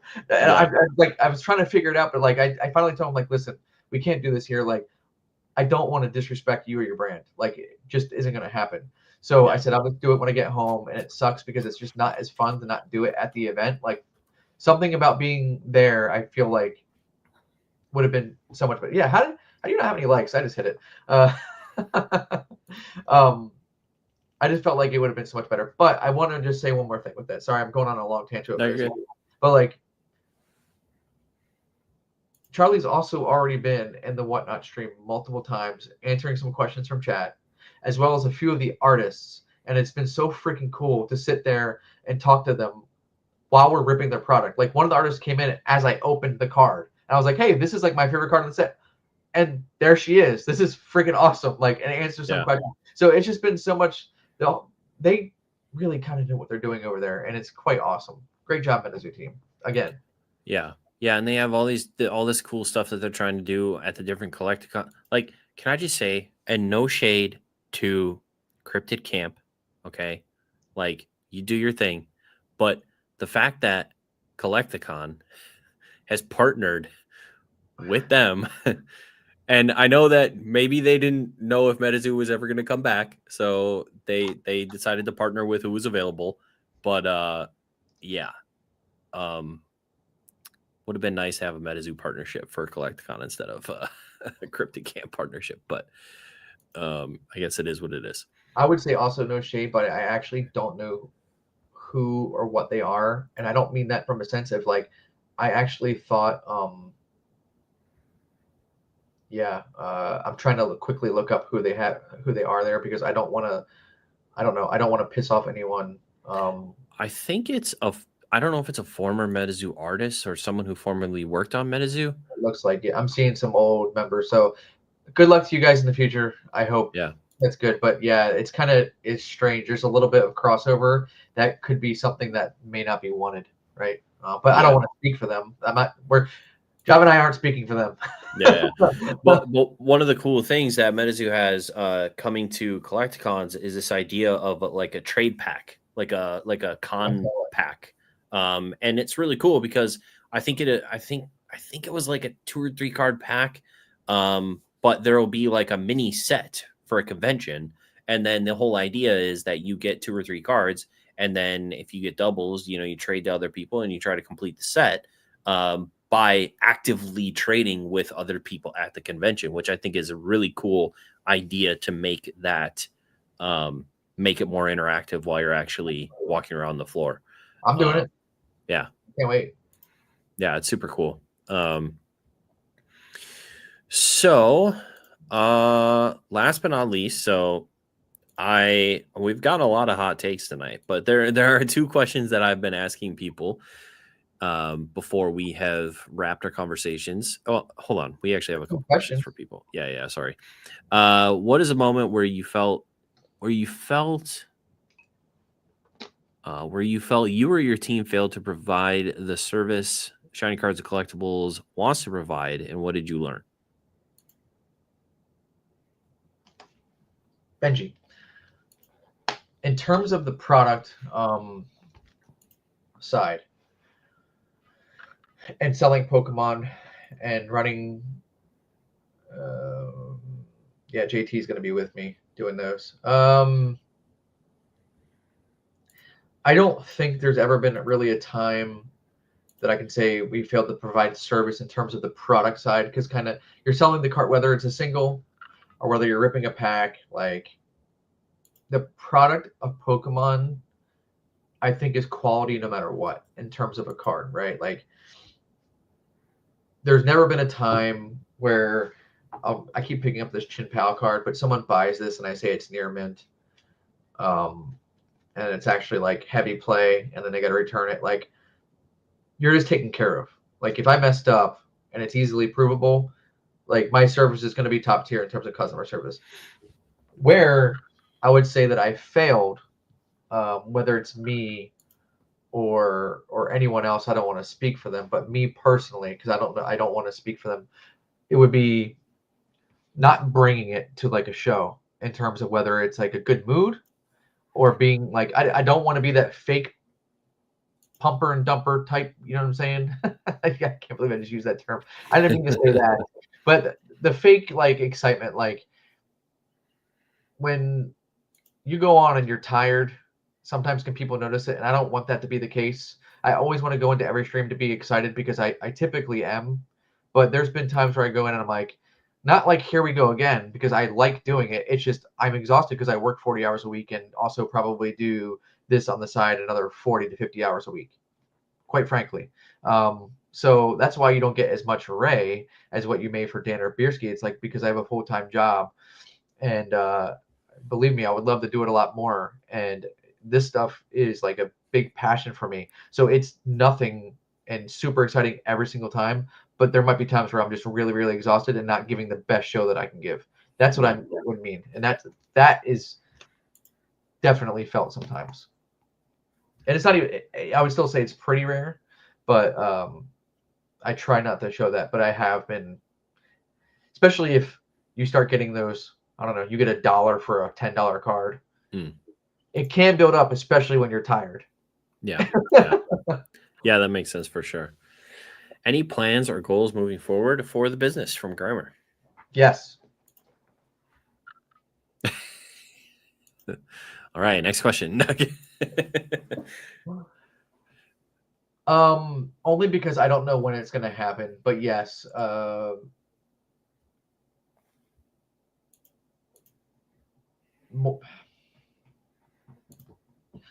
need to provide more product lines to our consumers, especially to grow. Some of that maybe being things that I originally said I wouldn't want to do. But I think in small doses, it can be okay without ever going over the top. One of the things that they do now on Whatnot are surprise sets. You guys, JT or Mark, I don't know how many of you guys know what the hell it is. I barely know what the hell it is. Just know it's this. You take 100 products, you throw it up on the screen, and then you let someone bid for a cavalcade of those products. One of those products could be a Metazoo booster box. One of those products could be a pack of cards, right?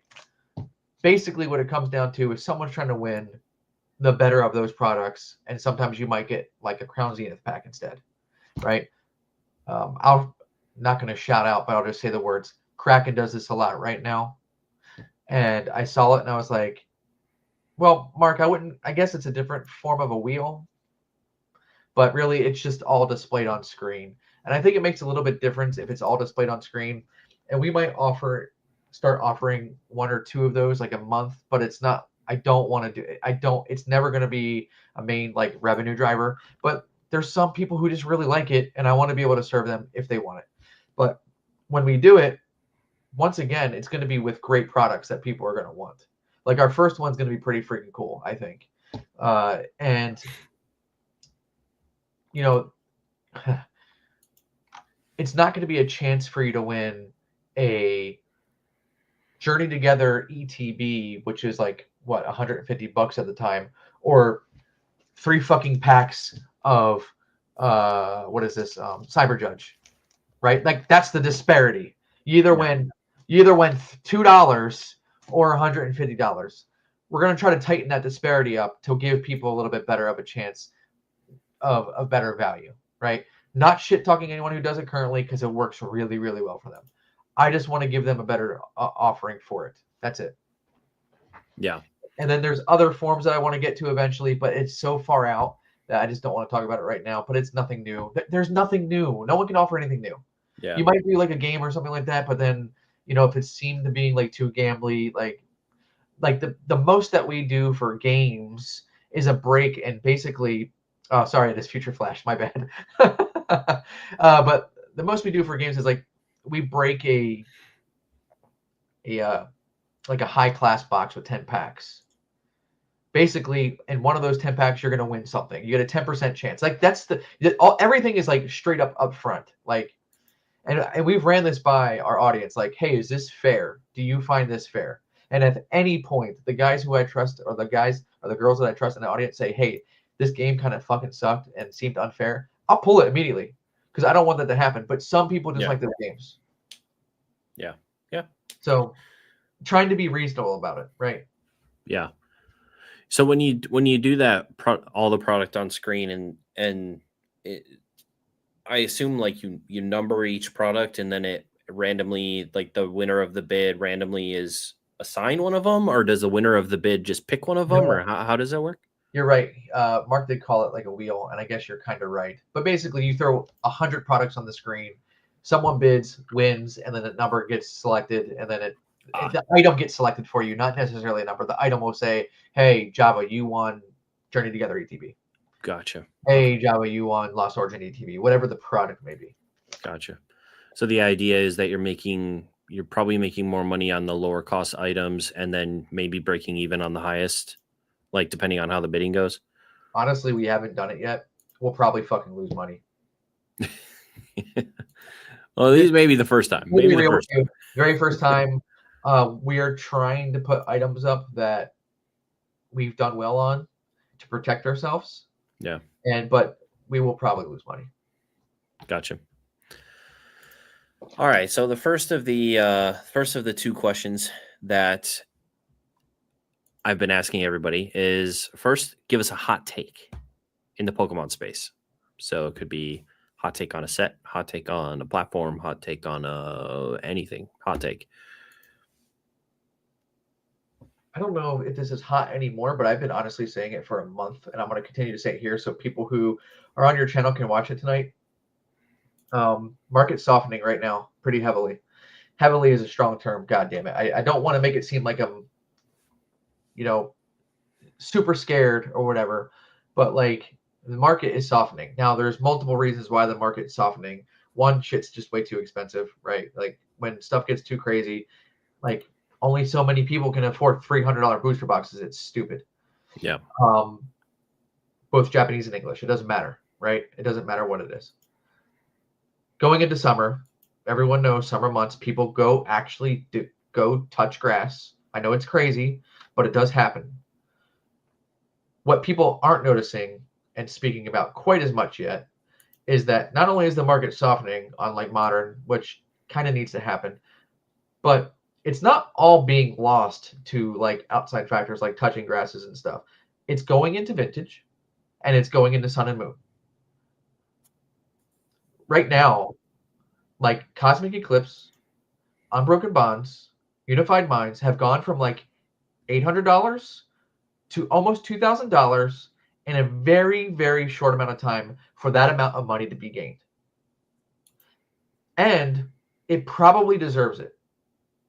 Cosmic Eclipse, Unified Minds, and Unbroken Bonds are all phenomenal. Unbroken probably being the worst of all of them. Well, maybe Unified, but like all of those tag sets are ripping right now, as Grimer just said. And not a lot of people are talking about it. Okay. Yeah. So I don't know if that's a hot take or not, but it's more of a warning take. Does it count as a hot take? Does that count? I can give something else. I think a lot of people would argue with you Well, about modern softening, but I wouldn't, because I've been getting some PSA returns back, and like stuff like 151 master balls are like, I'm not making money on them now. Like it's been a couple months after I bought them, and they were way higher than they were yeah. or than they are now when I purchased them. Let me be clear why it's a hot take. It's because when I've talked about this with some others who I trust, who are much larger, they say, "What are you talking about? What are you talking about?" This was a month ago. I started to say this. Yeah. A month ago, I was saying this. Ask Biersky. Me and Biersky have been talking about this since then. And you ask those people, and they say, "What the fuck are you talking about? Like shit's selling like crazy." It's because it doesn't affect the big people as quickly as it affects someone like me. Like Yeah. I've seen it like just about as soon as it was happening. We just have a smaller stream. Like we're gonna feel the effects faster. I'm not better than anyone else, but that's just my take. Well, if you're right, I'm in a good spot, because one of these stacks is all tag teams, and I have a ton of full art and rainbow tag teams out at PSA right now. And I bought a bunch of megas, EXs and stuff a couple months ago, right after they announced Mega Brave and Mega, whatever those mega sets are going to be. And those have already done well. Like I sold all my megas, the raw ones that I couldn't grade, for a profit this past weekend in Chicago, because they had already gone up just in raw compared to, and there's a ton of grading. Well, we know that like sealed and raw or graded sometimes doesn't like make sense in terms of like the equilibrium of value. I mean, for fuck's sake, dude. I got tag team, now they're regular rares, just regular rare tag team cards. And sometimes they sell for $1 on Whatnot. These are coming out of $500 booster boxes in Japan, and they're selling for $1. Yeah. Now, granted, I'm getting under market because people may not know that, right? But a tag team, I can argue almost like any ultra rare at a tag team or tag all stars probably shouldn't be $1. Okay, maybe it may not be $20, but it probably shouldn't be $1. Like whether it's Lucario Melmetal or Buzzwole and Furiosa, like, dude, it takes you $50 to get that pack to get it. Like, what are we doing? Like, it's a little craziness. So I say that because Japanese tag team boxes could be a little cheap right now for what they are. Isn't Remix Bout still like $200, $225? I haven't checked it in a minute. I'm not sure. Or what's Double Blaze at? So we're getting into some hot takes now, but like all of Sun and Moon right now, like is ripping, and a lot of people aren't talking about it. Yeah, it was funny. Ern collects Ernie. He went to a show this past weekend, and all he bought was Sun and Moon, and he made a video about it. And he's like, "Yeah, I just saw this table full of mint Sun and Moon, English cards, and I just spent like thousands of dollars on these Sun and Moon cards because I think that they are, So it's like between 250 and 300 for Remix Bout. So it's come up a little bit. The last time that I looked at prices, it was like 225, 250.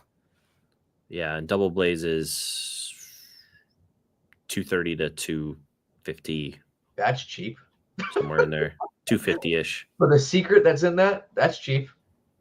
Yeah.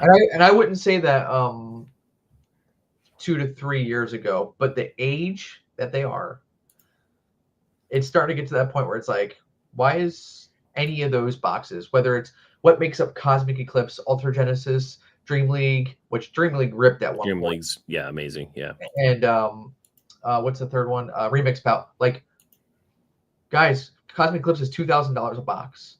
You can go get the Japanese booster boxes for like Dream League's the exception. That one's probably 400-ish now, but like that was $1,000 at one point. Yeah, what do you think of channels saying that like 200 is cheap for Rocket, and not saying like, hey, maybe you should look at these like Sun and Moon Japanese sets that are $200? Like, Rocket is very clearly going to come down at some point under, and yeah. What I would say is this: it's very simple, and I'm gonna once again quote Rudy. Thank you, Rudy. His Q&A today was really good. So I'm going to point you to Rudy. The reason why, don't listen to me, okay? I want to be very clear. Do not listen to me. I'm a fucking idiot. I don't know what I'm talking about. Go watch Rudy's Q&A today, where he will tell you, don't go buy the newest sets at $300. He said this. He said this is actual advice, that, in which he never really does this. He actually said, go look at Sword and Shield. Go look at Sun and Moon. Yeah. Because it's the same price in some cases. Yeah. Do you want a Destin Rivals box at $300? Or do you maybe want like Dream League and spend another $100 more? Now you have the niche audience, right? But like Destin Rival is going to do this, whereas Dream League certainly has the ability to do that, especially with Cosmic coming up. Or for fuck's sake, go get Eevee Heroes, which is under, I think, 500 still. I mean, what are we doing? Yeah. Yeah. And then last but not least, I've been asking people, because we already talked about this a little bit as well, but the space tends to be, a lot of the content in the space tends to focus on negative things because that is what gets views and clicks. So what I wanted to do is I wanted everyone that came in to explain some positivity or some acts of kindness that they either did for someone else, that someone did for them, or that they, witnessed between two people in the Pokemon space. So if you have an example of either one of those three things you could share with us, that would be cool. I might not be able to give details. Well, JT, are you still in the audience? I would love to know if he's still here. Because I just sold and traded my YouTube PSA 10 in English to him. I would think that's an act of kindness. And I want to, he knows. It's kind of funny. It took probably a month or two where he was asking for it. Now, it was a little bit of poking, like good poking fun, but like he wanted the card. But I mean, it's on his way. Look at Mark. It's on his way to his place right now. Like we just closed the deal on it. And I hope that JT, when we did the deal, he thinks that, it was fair, because I certainly went into it trying to be as fair as possible for that deal, for, to me, what that card is and what it's going to maybe represent going forward. That is one that I can give details on in terms of like acts of kindness, but that's more of a trade, right? I hope I was being kind in the trade and fair, right? Yeah. But like, I mean, I just had someone text, and I won't divulge why or who, but I just had someone text like last week and just said how much they appreciate me because we worked on something together. He texted me and he just said how much he appreciated everything that I went and did for him to make sure he had access to a product, and like called me a real one and all those nice things. Like just said a lot of nice things. And that goes back to like Justin saying like, stop doing stuff for others and, do stuff for yourself. But like, I can't help, like, if I can see where someone may want to have access to something, I'm going to try to do my best to help them out. And he knows who he is. I just don't want to reveal too much about that for the sake of what was being dealt. And Cool. Sorry for more details on that, guys, but sometimes there just is pricing and stuff you have to be careful with. Yeah, for sure. No problem at all. Ray, I appreciate you very much for coming on the channel and hanging out with me for a couple hours tonight. If you could once again let people know kind of where they can find you, where they can support you before we call it a night, that'd be great. Hi again, Ray, Shining Cards and Collectibles. Go give me a follow on Whatnot. We have a bunch of great streamers there, which I will start with Larry this time and say he is just phenomenal himself. Steve, Fujishan Card Shop, whatever name he goes by, Bierski, Dan, Knox, Evan. Come check us out. Come get some good deals. We really appreciate all the support that you guys give us. And Java, thank you. I really appreciate you having me on tonight. I appreciate your time. I appreciate all the questions that you have. Thank you so much. No problem. Yeah. If you guys are new to the channel, make sure to hit the like button. And if you like these kinds of chats, I've been talking to people every single night for this month. This is the 20th chat that I've had. So if you like these kind of long form discussions about people's businesses in the Pokemon space, there's a lot available on the channel. So if you want to subscribe, that would be great. I'm actually going to be talking to Ibex or Dark Ibex in the chat tomorrow, all about Japan and Japanese product and all that stuff. So that's going to be super awesome. So I appreciate you, Ray. Thank you for coming on again. Thank you, chat, for hanging out tonight. And we'll see you tomorrow. Bye-bye. Bye.